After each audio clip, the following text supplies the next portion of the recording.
최근에 나온 책 중에서 그 Let them 이론 이런 제목의 책이 있습니다.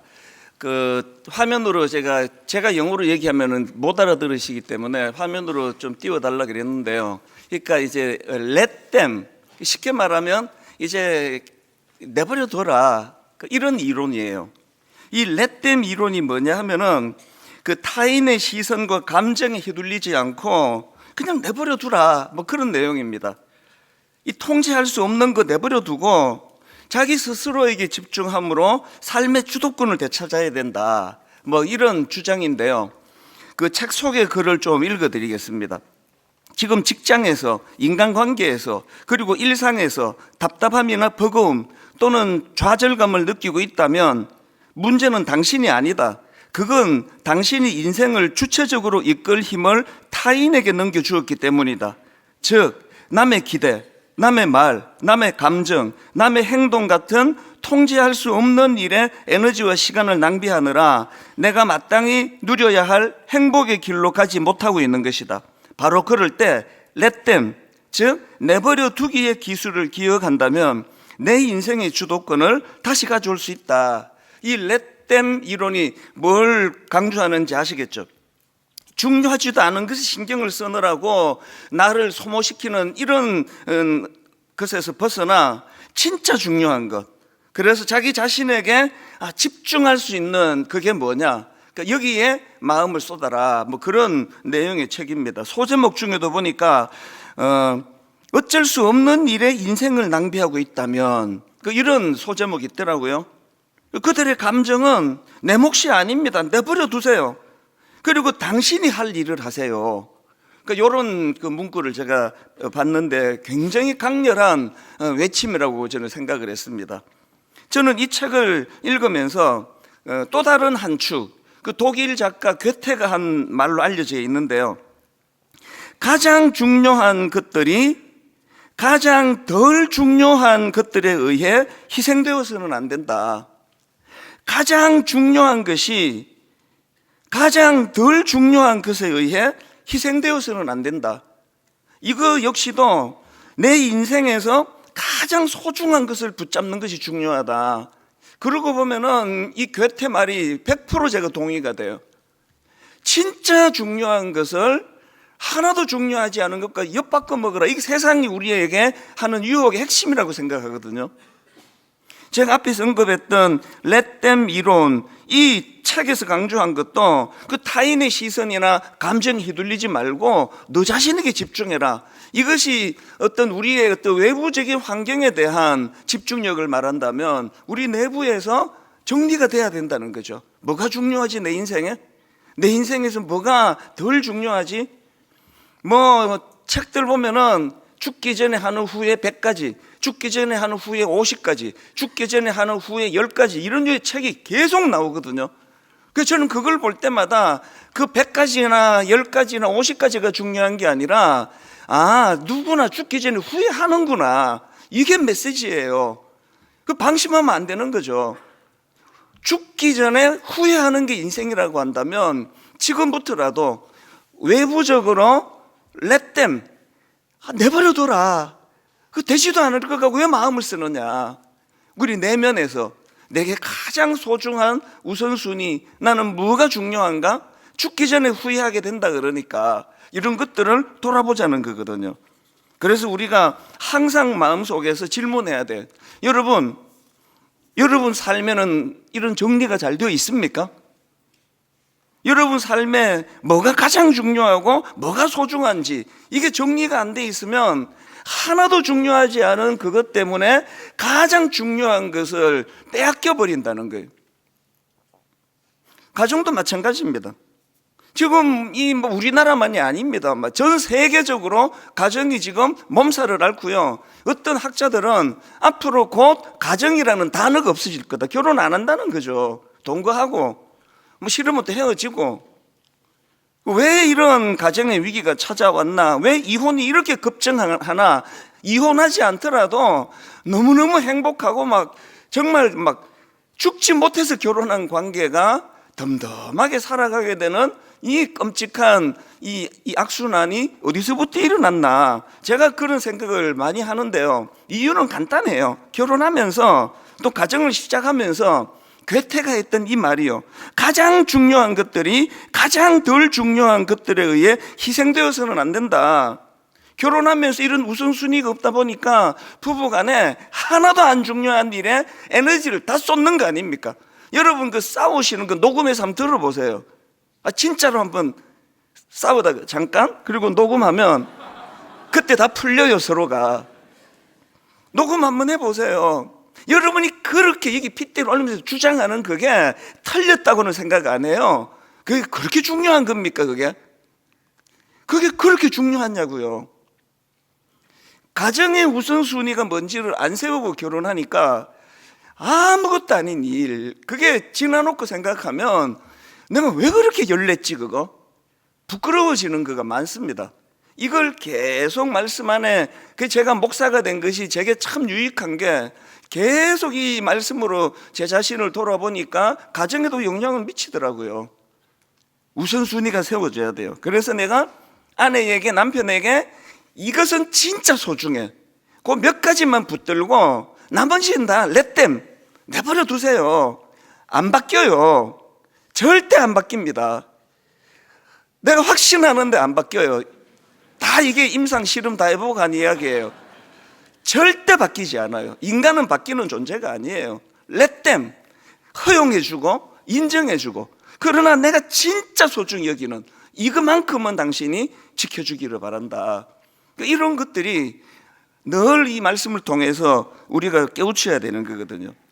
신앙생활도 마찬가지입니다. 여러분 예수 믿는 것에 있어서 뭐 이것도 하고 저것도 하고 뭐 할 일이 많죠. 그러나 진짜 중요한 게 뭐냐고요.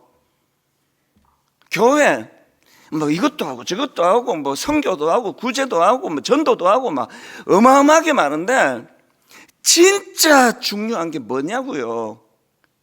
예수님이 다 정리해 주셨잖아요.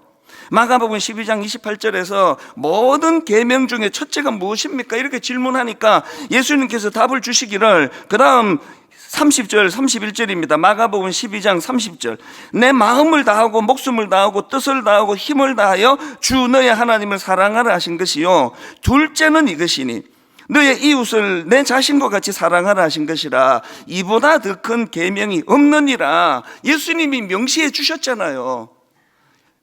가정에서 교회에서 이것도 해야 되고 저것도 해야 되고 할 게 많지만 주님은 딱 두 가지로 요약해 주셨잖아요. 하나님 사랑하는 거, 예배 드리러 오셨고요, 묵상하시고요, 큐티하시고요, 그리고 네 이웃을 사랑하는데 몸처럼 사랑해라. 네가 네를 아끼는 만큼 사랑해라. 그 두 가지가 가장 중요한 핵심인데 교회가 왜 맨날 싸웁니까? 진짜 중요한 걸 하나도 안 중요한 것 갖고 논쟁하다가 사랑을 잃어버리는 거 아닙니까? 우리가 하나님을 제대로 사랑하는 일에 집중해야 돼요. 예배드리러 기왕 오셨는데, 그런가 하면은 가장 가까운 이웃인 부부, 그 남편과 아내 사이에, 또 부모와 자녀 사이에, 그리고 가장 가까운 다락방 식구들, 우리 찬양대원들이 이 이른 아침에 찬양하는 거 볼 때마다 저는 감동이 돼요. 일부는요, 화음 잘 내는 걸 우리는 원하지 않아요. 그냥 단음으로 부르세요. 진짜 우리가 원하지 않아요. 저 아침에 그 시간에 더 많이 사랑하는 데 시간을 보내서 제가 진심으로 하는 조언이에요. 여러분 연습하느라고 교제 약해지면 안 됩니다. 더 많이 사랑하고 더 많이 용납하고 사랑의 하모니를 이루는 게, 그게 저는 찬양대라고 생각하거든요. 뭐가 더 중요합니까? 화음 들을 것 같으면 몇만 원 내고 예술의 전당 가면은 한 2시간 듣습니다. 뭐 화음이 뭐가 중요하냐고요. 성가되면 얼굴이 확 펴지고 있습니다. 다음 주일부터 그냥 단음으로 부르세요. 뭐 화음 뭐 연습 필요 없습니다. 더 사랑하고. 그래서 이 사랑의 하모니, 이게 우선순위라는 건데 설마 그럴 건 아니겠죠. 항상 기억하세요. 이 사람과 나 사이에 진짜 중요한 게 뭐지? 그 뭐가 그렇게 중요해가지고 그렇게 열받아가지고 고린도전서 13장 13절 그런즉 믿음, 소망, 사랑 이 세 가지는 항상 있을 것인데 그 중에 제일은 사랑이라. 여러분, 믿음 너무 중요해요. 제가 이렇게 말하면 뭐 이단이야 그런 소리 들을지 몰라요. 아니, 믿음이 중요하지 무슨 사랑이 중요합니까?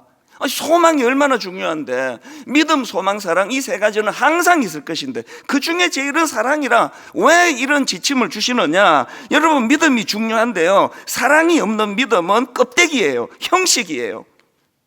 소망이 중요한데 사랑이 없는 소망은 자기 집착에 빠진다는 거예요. 항상 이 사랑이라는 것은 우리 전 삶의 바탕색이다. 사역을 하다 보면 이 알맹이를 놓쳐요. 저도 그래요. 우리 부목사님들한테, 여전사님들한테 호소하는 게 이거예요. 신방을 저렇게 많이 하는데 자기들끼리 사랑하지 않는다면 그게 어떻게 사역자로 갈 수 있느냐. 그래서 우리 교회는 정말 교역자들끼리 화목하고 사랑하고 그러기를 애를 씁니다. 뭐 100% 구현된다고는 말하기가 어려워요. 그러나 애를 씁니다. 더 애를 써야 돼요. 왜? 이게 가장 중요한 거니까요.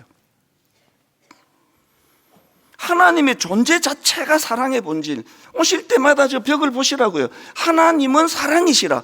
뭐 하나님에 대해서 설명해 달라 그러면 그냥 한마디야. 하나님은 사랑이다. 뭐 더 이상 뭐 저게 가장 중요한 바탕인데 지금 저걸 잃고 있는 거 아니냐고요.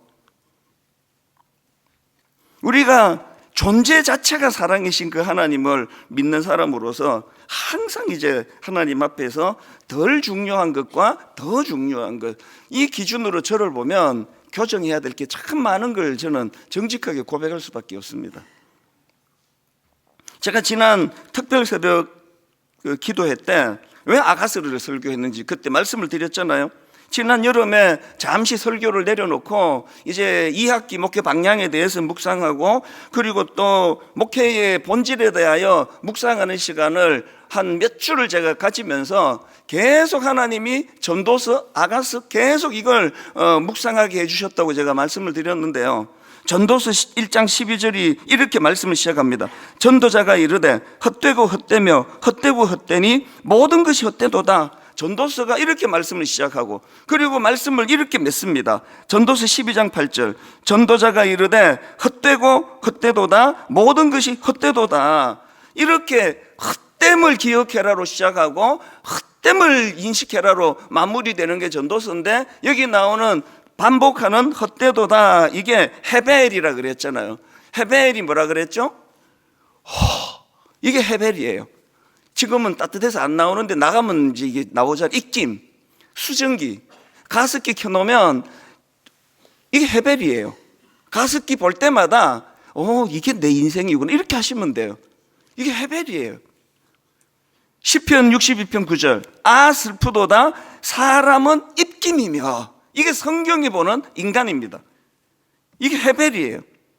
신약에서도 같은 의미가 있다고 아가스 시작하면서 이 말씀을 드렸는데요. 야고보서 4장 14절 내일 일을 너희가 알지 못하는도다. 너희 생명이 무엇이냐? 뭐라고요? 너희는 잠깐 보이다가 없어지는 안개니라. 이것만 인식하고 살아가면요 인생 낭비하지 않아요. 여기도 신경 쓰고 저기도 신경 쓰고 그럴 겨를이 없습니다. 제가 좀 유치한 말을 가끔씩 해요. 교역자들이 이렇게 말해요. 만약에 하나님이 바람 피는 거 이거 허락하셨다 해도 난 안 핀다, 이런 어처구니없는 말을 해요. 하나님이 외도를 허락하셨다 해도 저는 외도 안 해요. 왜? 그럴 정신이 어디 있습니까? 아이고, 외도할 정신이 어디, 입김인데 한 여자 사랑하기도 모자라요. 뭐가 그렇게 사랑이 넘쳐나가지고 또 외도까지 하느냐. 나는 그런 에너지 없다 그래요. 목회에 집중해야 되는데 이것도 막 감추느라고 얼마나 에너지를 많이 쓰겠습니까? 여러분 모르게 내가 지금 누구를 사귀어요 라고 한다면 얼마나 힘들겠습니까? 막 계속 감추고 막 밤 12시에 불러내고 안에 자는 거 확인하고 나가고 그 하나님이 그러실 리도 없지만 외도를 허락하셔도 저는 안 해요. 끔찍해요. 집중하는 거거든요. 여러분 삶 가운데 나는 헤벨이야, 헤벨. 나는 입김이야. 어느 정도 이제 연세가 드시면 입김 중에도 이제 끝물이에요, 끝물. 뭘 그렇게 여러 가지 곳에 신경 쓰시냐고. 렛댐 내버려 두라. 딴 거는 네가 마음 쓰는 거기에. 제가 최근에 우연히 본 영상에서 야, 믿음 좋은 게 이런 거구나, 그런 분을 제가 봤는데요, 이분이 암이 재발이 됐어요. 너무 마음이 아프게도 발견될 당시로 여기저기 전이가 된 상태. 그래서 이걸 사기라 그러던데요. 이걸 시한부 인생이라 그런다고 본인이 그런 이야기를 하면서 이런 말을 하더라고요. 이분이 이제 자기가 이런 시한부 진단을 받고서 왜 내게 이런 일이 일어났나, 이런 데 시간을 쓰지 않고 이런 기도가 나오더래요. 하나님, 이제 사기 그 시한부 의사한테 그 선언을 받고 나서 이제 이런 기도가 나왔대요. 하나님, 그럼 저는 어떻게 살아야 돼요? 하나님, 앞으로 내가 할 일이 뭐예요? 뭘 해야 되나요? 와, 아니 지금 암사기가 이게 지금 시한부라 그러는데 걱정하고 있을 시간이 어딨냐? 하나님, 그럼 나 어떻게 살아야 돼요? 이제 이 남아있는 이 짧은 시간을 제가 뭐 하면 살아야 돼요? 그렇게 질문을 하면서 그 친구분하고 부부하고 대화를 하면서 웃으면서 너도 시한부야. 야, 이것도 강렬하더라고요. 이게 농담을 한 얘기 아닙니까? 웃기려고. 근데 너도 시한부야. 정확하게 말한 거 아닙니까? 어차피 입김인데 조금 빨리 사라지나, 조금 버티나. 그래서 여러분, 우리 모두가 다 그 헤벨, 입김, 이 시한부 아닌 사람이 어디 있습니까? 그래서 자꾸 물으세요. 하나님, 뭐 어떻게 하고 살아야 됩니까? 이제 저 남은 인생은 어떻게 하면서 사는 게 좋겠습니까? 자꾸 물으셔야 돼요. 그래서 제가 여름에 그 아가서를 묵상하는데 하나님이 전도서를 읽게 하시고, 전도서를 읽다가 이번 특세는 아가서다. 왜? 헤벨, 입김 같은 존재라는 걸 깨닫고 나니까 붙잡아야 되는 건 사랑이구나. 그래서 제가 아가서를 묵상하기 시작했거든요. 그날 제가 깨달은 게, 전도서가 인생에 대한 문제 제기라면 아가서는 그 문제 제기에 대한 정답이에요. 사랑하며 살아라는 거거든요. 그래서 여러분, 이제 아가서가 오늘하고 다음 주하고 두 번 하면 끝인데요, 다시 이제 그 8월 넷째 주로 돌아가셔서 한번 지난 시간을 한번 쭉 복습을 해보세요. 아가서를 가지고. 나는 우선순위가 여기에 있나? 입김이라는데 그 시한부 암사기 선고받았는데 울고 불고 나는 끝이야. 그런 시간이 어딨냐? 하나님, 그럼 나 어떻게 살아야 돼요? 남은 시간 내가 어떻게 살아야 돼요? 너무너무 제가 그날 인사이트를 많이 얻었어요. 이런 포인트로 본다면요, 오늘 본문 아가서 8장 6절 7절 말씀은 아가서 전체를 요약하는 말씀입니다. 6절을 보십시오. 너는 나를 도장같이 마음에 품고 도장같이 팔에 두라. 사랑은 죽음같이 강하고 질투는 스올같이 잔인하며 불길같이 일어나니 그 기세가 여호와의 불과 같으리라. 많은 물도 이 사랑을 끄지 못하겠고 홍수라도 이 사랑을 삼키지 못하나니 사람이 그의 온 가산을 다 주고 사랑과 바꾸려 할지라도 오히려 멸시를 받으리라. 아가서는요, 이 본문 말씀을 향해서 계속 그렇게 몰려가 이걸 한번 빵 이렇게 때리는 게 이게 아가서예요. 뭘로 사랑을 대신하겠냐? 네 많은 그 돈으로 사랑을 바꾸려 한다면 사람들한테 조롱밖에 받을 게 없다.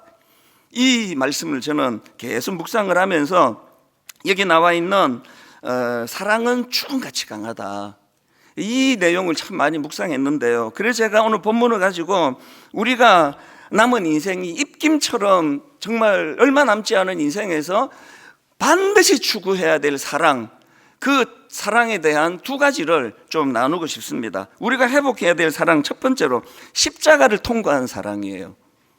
아가서 8장 6절을 다시 보십시오. 너는 나를 도장같이 마음에 품고 도장같이 팔에 두라. 사랑은 죽음같이 강하고, 여기서 주목할 게 사랑을 묘사하는데 죽음같이 강하다는 겁니다. 히브리 문학에서 죽음은요, 인간 세계에서 가장 강력한, 그래서 피할 수 없는 힘, 이걸 이제 죽음이라고 표현을 한다고 그러더라고요. 그렇지 않습니까? 인간의 삶에서 죽음보다 더 강력한 능력은 없습니다. 죽음은 모든 것을 단절시키잖아요. 죽음은 모든 것을 무너뜨리잖아요. 죽음은 모든 관계를 끊어버리잖아요. 그런데 사랑은 죽음 같이 강하다 그러고 이렇게 묘사를 하고 있는 거거든요. 저는 이 한 구절을 놓고 오래 묵상을 했는데요, 그러다가 보니까 사랑은 어떨 때는 사랑은 죽음 같이 강하고 했다가 사랑은 죽음보다 강하고 이랬다가 제가 이제 혼자서 이제 응얼응얼 거리니까 이거 왔다 갔다 하더라고요. 같은 말이에요. 사랑은 죽음 같이 강하고 사랑은 죽음보다 강하고 계속 흥얼거리다 보니까 로마서 5장 8절이 훅 떠오르는 거죠. 우리가 아직 죄인 되었을 때에 그리스도께서 우리를 위하여 죽으심으로, 죽음이 나오잖아요. 하나님께서 우리에 대한 자기의 사랑을 확정하셨느니라. 여기 보니까 죽음과 사랑을 지금 한 문장 안에 넣고 녹이고 있는 거 아닙니까? 이게 뭐죠? 십자가. 아가스가 이 사랑의 본질이 죽음만큼 강하다고 그렇게 선포하고 있다면, 예수 그리스도는 십자가를 통하여 사랑은 죽음보다 강하다는 것, 죽음을 극복하는 능력이라는 것, 이걸 주님이 십자가에서 보여주신 거라고 생각하거든요. 그래서 우리가요, 그리스도 십자가를 통과하는 사랑이지 않으면 그건 다 사랑이 아니고 감정이에요. 그리스도의 사랑이 뭡니까? 고통을 피하지 않는 사랑이에요. 그리스도의 사랑이 뭡니까? 죄의 결과인 사망 권세와 싸우는 사랑이에요. 그리스도의 사랑이 뭡니까? 죄의 권세인 사망과 싸워 이기는 게, 그게 그리스도의 사랑이에요. 우리가 예수를 믿는다는 건 이 본질을 마음에 꿰뚫는 거거든요. 사랑으로 죽음의 권세를 이길 수 있다. 이게 우리가 믿는 신앙의 가장 핵심이에요. 그렇기 때문에 우리가 회복해야 될 사랑은 십자가가 의미하는 대가 지불을 각오하는 사랑. 부부간에 이런 걸 또 악용하지는 마세요. 예수 잘 믿는다고 당신이 대가 지불을 져야지, 이런 걸 갖다 붙이지 말고 자기를 돌아보세요. 결혼을 할 때 내가 이 아내를 위하여, 이 남편을 위하여 어떤 대가 지불을 내가 필요로 할까? 서로가 그런 걸 던져줄 가치가 없는 배우자에게는 이걸 적용하지 마세요. 악용해요. 서로가 이 사람의 이 애씀을 내가 알아들을 수 있는, 그거를 내가 이해할 수 있는, 그리고 그걸 내가 나도 실천할 수 있는, 이게 마주쳐야 박수가 나오는 거랑 같은 거 아닙니까? 부부가 당신 오늘 설교 들었지? 진짜 이런 말 하지 마세요. 아이고 니나 들으라, 이렇게 응수하시면 돼요. 이거는 누구 들으라가 아니고 내가 실천할 문제예요. 십자가를 통과한 사랑. 그래서 자기 희생을 통해서 이루어져 가는 게 죽음보다 강한 사랑이다. 그래서 로마서 5장 3절, 다만 이뿐 아니라 우리가 환난 중에도 즐거워하나니 이는 환난은 인내를, 인내는 연단을, 연단은 소망을 이루는 줄 알미로다. 소망이 우리를 부끄럽게 하지 아니하면 우리에게 주신 성령으로 말미암아, 그 다음 보세요, 하나님의 사랑이 우리 마음에 부음받음이니, 이게 소망이에요. 그리고는 설명 6절, 우리가 아직 연약할 때에 기약대로 그리스도께서 경건하지 않은 자를 위하여 죽으셨도다. 이 십자가를 통과한 사랑이에요. 그 사랑으로 제가 이렇게 아침에 나와가지고 제대로 살지도 못하면서 담력을 가지고 선포할 수 있게 되는 거거든요. 십자가를 통과한 그 사랑을 저는 감격으로 누리며 사는 인생이기를 원합니다. 그리고 그것을 항상 빚진 마음으로 나도 흉내라도 좀 낼 수 없을까? 두 번째로 우리가 회복해야 될 사랑은 어떤 사랑이냐? 거룩한 질투를 동반한 사랑이에요. 거룩한 질투라는 표현을 써봤는데요, 아가서 8장 6절입니다. 너는 나를 도장같이 마음에 품고 도장같이 팔에 두라. 사랑은 죽음같이 강하고 질투는 스올같이 잔인하며 불길같이 일어나니 그 기세가 여호와의 불과 같으니라. 여기서 말하는 질투는 병든 질투가 아니에요. 죄로 오염된 질투가 아닙니다. 여기서 말하는 질투는요, 관계를 지키려는 사랑의 열정이에요. 관계를 지키고자 하는 온 마음이 거기에 집중해 있는 그 차원에서의 사랑이 질투예요. 제가 거룩한 질투 이렇게 이름 붙인 근거가 있습니다. 하나님의 사랑이 거룩한 질투거든요. 출애굽기 34장 14절입니다. 너는 다른 신에게 절하지 말라. 여호와는 질투라 이름하는 질투의 하나님이니라. 하나님이 사랑의 하나님인데 또 질투의 하나님이래요. 동전의 이쪽 면은 사랑의 하나님, 동전의 그 다음 면은 질투의 하나님인 거 아십니까? 여기서 말하는 하나님의 질투는요, 우리를 잃어버리고 싶지 않은, 어떤 경우라도 우리를 놓치고 싶지 아니하시는 그 하나님의 뜨거운 마음이 담겨 있는 표현이에요. 정말 난 널 놓치고 싶지 않다. 날 너무 사랑하시기 때문에 나는 너를 죄와 우상에게 난 뺏기고 싶지 않다. 그래서 나온 게 십계명이에요. 이거 사계명 주일날 돈 써도 돼요? 예배 좀 지각해, 이런 질문이나 하고 있으면 어떡합니까? 우리에게 이 십계명을 주신 이 하나님의 질투의 그 마음으로 우리가 11조 해야 됩니까? 안 해도 됩니까? 성경에 무슨 근거입니까? 하지 마세요. 그냥 하나님이 그냥 하지 마세요. 사랑이 끝까지 안 가는데 억지로 하는 건 아무 의미가 없습니다. 안 하시면 돼요. 질투하시는 그 하나님께서 우리에게 십계명을 주시고 저와 여러분의 헌금을 통해서 우리도 이런 것들을 실천하게 하시고 우리 마음속에서 항상 이 사랑은 뺏기면 안 된다. 제가 모 공중파에서 최근에 충격을 받았어요. 대학생들을 대상으로 대놓고 이런저런 이제 끔찍한 대화를 하는데요. 그 주제 중에 하나가 동거예요. 동거. 결혼 전에 동거에 대해 어떻게 생각하냐. 그러니까 어떤 한 남학생이 딱 이제 화면을 얼굴 다 공개하고 창으로 허리가 이런 것도 없어요. 우리나라를 대표하는 명문대학생인데요. 자기는 동거를 찬성하고 또 지금도 난 동거를 하고 있다. 이런 요지로 이야기를 했어요. 그랬더니 이제 누가 묻더라고요. 당신 배우자가 결혼을 앞두고 이제 동거를 계속 해오고 이랬다는 걸 알면 어떡하겠냐 그랬더니 남자가 아주 박력 있게 남자답게 말하더라고요. 나는 상관없다. 멋있잖아요. 와, 저 포용력. 이 여자가 자기 앞에 이제 그 케이스인지 아닌지는 모르지만 여러 남자들과 동거하고 그런 걸 알고도 나는 상관없다. 엄청 멋있어 보이잖아요. 그게 사랑이 아니에요. 결혼하고 또 헤어질 확률이 많잖아요. 사랑은 질투로 이루어져요.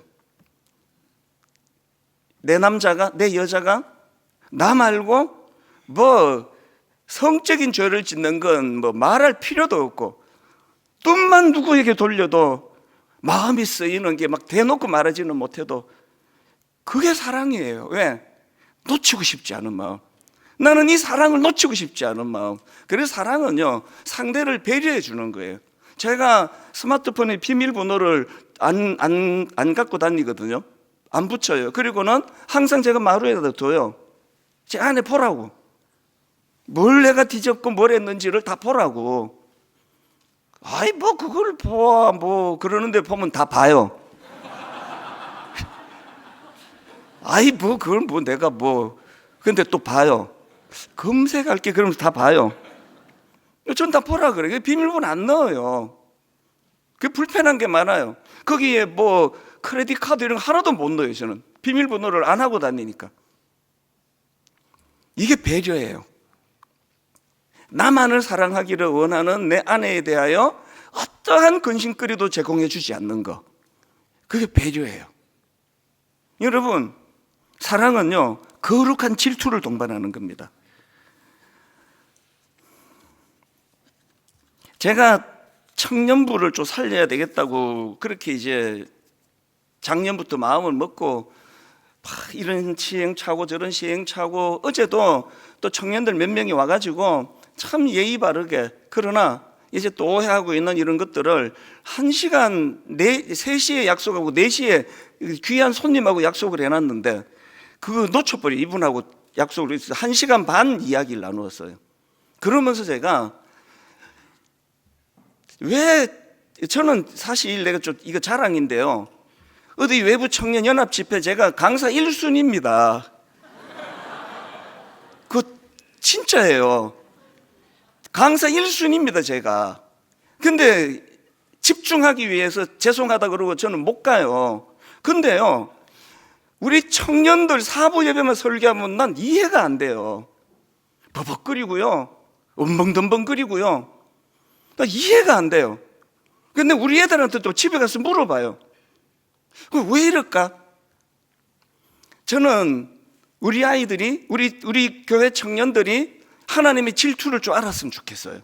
우리 하나님은요, 우리 청년들이 이 악한 세상에 물들어가지고 그렇게 세상에 눈을 돌리고 있는 걸 보면 하나님의 질투의 하나님, 나는 청년들이 저렇게 아무것도 아닌 일에, 스마트폰에 또 이 세속적인 이런데 마음이 팔려 있는 거 보면 나는 너무 마음이 아프다, 난 속상하다. 그 하나님의 마음이 느껴지니까 어떻게 해서든지 간에 우리 이 젊은이들을 하나님 앞으로 끌어들여야 되는, 이걸 너무 많이 생각하다 보니까 설교의 규모가 없어요 자꾸. 그래서 약간 덜 사랑하는 일부 예배는 마음껏 제가 설교하잖아요. 자신 있게 제가 설교하잖아요. 여러분, 자녀들에 대해서도 너무 사랑하기 때문에 맨날 잔소리 많이 하는 거랑 같은 거 아닙니까? 하나님은 우리가 죄의 악한 세상에 빠져 있는 걸 질투하세요. 그래서 오늘 이 술람미 여인을 보면서 이런 내용을 다루는데, 맨 앞에 술람미 여인이 지금 어떤 선언을 하는지 보십시오. 사랑이 죽음보다 강하고 질투는 소울같이 잔인하다, 이 말씀을 선언하기 전에 뭘 요구하느냐? 이게 술람미 여인이 하는 요구예요. 아가서 8장 6절, 너는 나를 도장같이 마음에 품고 도장같이 팔에 두라. 세 번역으로 이렇습니다. 도장 새기듯 임의 마음에 나를 새기세요. 도장 새기듯 임의 마음에 나를 새기세요. 도장 새기듯 임의 팔에 나를 새기세요.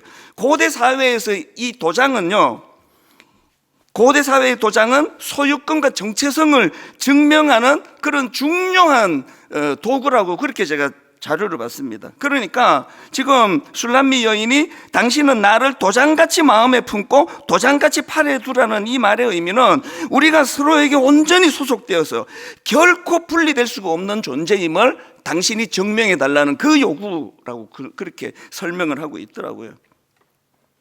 최근에 나온 책 중에서 매일 아침 아빠의 묵상이 배달됩니다, 이런 제목의 책이 있는데, 이 아빠가 대단한 게요, 매일 아침 묵상글을 적어가지고 가족들과 친지들에게 메시지를 보내준 게 이게 20년이 넘었대요. 그리고 이 책은요, 그 딸과의 대화예요. 17년 동안 매일매일 딸이 묻고 아빠가 대답하는 내용을 책으로 엮었는데, 예를 들면 이런 겁니다. 아빠가, 이분이 의사인데요, 한 번은 병원으로 어떤 남자가 찾아왔대요. 그러면서 이 어깨에 새겨진 문신을 좀 지워달라고. 그래서 이 아빠가, 의사분이 보니까 여기에 이제 이렇게 하트를 그리고 그 안에 사람 이름 두 개가 들어있는 거예요. 그러니까 앞에 이름은 그 남자의 가운데 이제 이름이고요, 찬, 이렇게 돼 있고, 뒤에 이름은 추측건데 이제 교제했다가 깨진 그 여성의 이름이 이제 들어 있었던 것 같아요. 그 아빠가 이제 그런 내용을 딸한테 이야기하는 겁니다. 한 번 어떤 남자가 찾아와서 어깨에 새겨진 문신을 지워달라고 했어. 보니까 하트 안에 이름이 새겨져 있는데, 앞자는 남자 이름의 중간 이름이었고 뒤 이름은 아마도 헤어진 애인의 이름으로 추정되는 이름이 새겨져 있었어. 이 문신을 새길 때 이 남자가 확신한 거 아닙니까? 우리 사랑의 영혼에. 그래서 이제 이 문신을 새겼는데 지워달라고 온 거예요. 어떻게 된지 아시겠죠? 문신 이거 위험해요. 새길 당시로 영혼이 안 가요. 이것도 지워달라고 온 거예요. 아빠가 이런 이야기를 하면서 이제 그 다음에 하는 말이 중요합니다. 그런데 하나님께서도 문신하셨다는 거 아니? 하나님께서도 문신하셨다는 거 아니? 하나님께서는 어디에 문신하셨을까? 그리고 어떤 문신일까?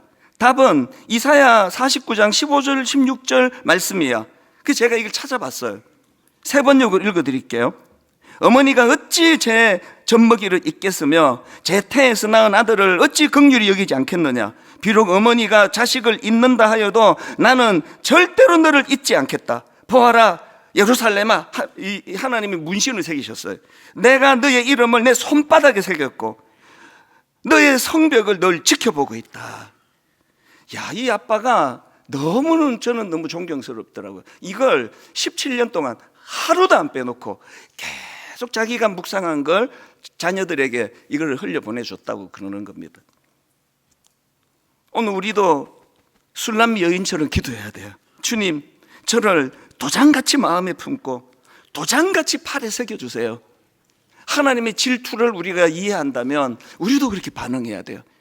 하나님, 주님의 사랑을 도장같이 마음에 품고 도장같이 팔에 새겨주세요. 이렇게 기도하면 주님은 우리에게 마음에 십자가를 새겨주실 거예요.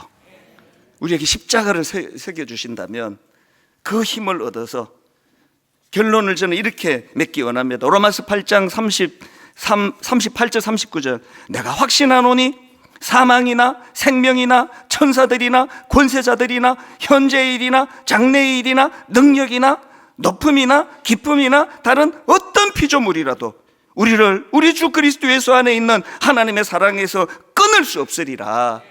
십자가 안에 이 문장이 들어있다고 생각합니다. 끊을 수 없는 그 하나님의 사랑으로 우리 손바닥에 그 이사야서에 의하면 문신을 새겨주신 그 하나님의 사랑, 그 하나님의 사랑을 가지고 우리도 이제 이 사랑으로 감격하고 누군가에게는 미력하지만 그렇게 사랑을 흘려보내려고 마음을 쓰는 저와 여러분 되시기 바랍니다.